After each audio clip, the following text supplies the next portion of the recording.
भाई साहब, ये लीजिए 10 रुपए।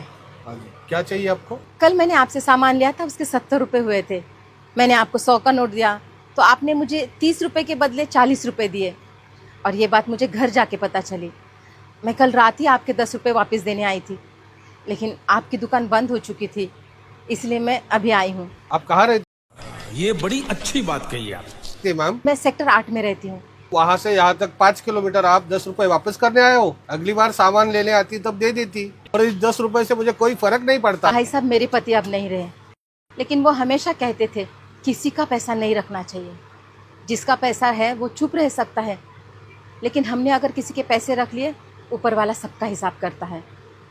और हमारे किए की सज़ा हमारे साथ साथ हमारे परिवार को और बच्चों को भी मिलती है।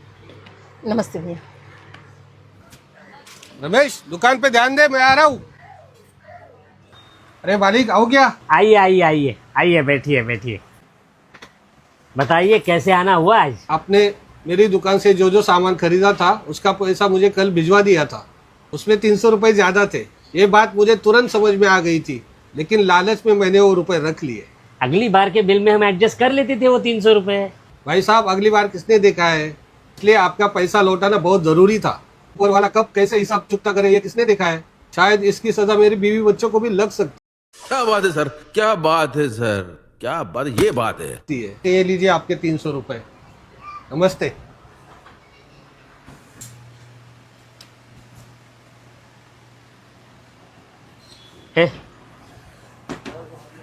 ऑफिस संभाल, मैं जरा आता हूँ।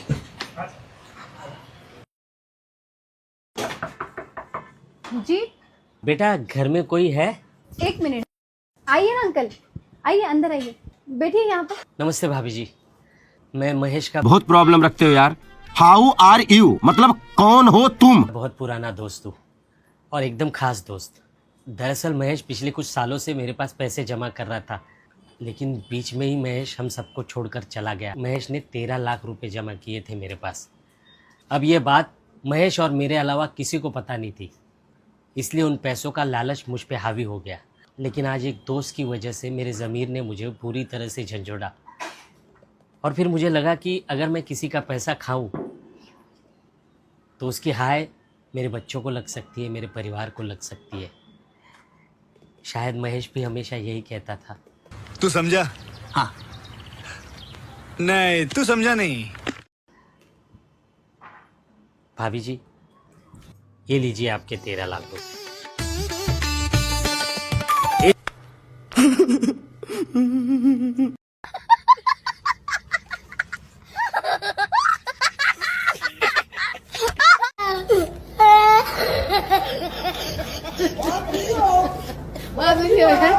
क्या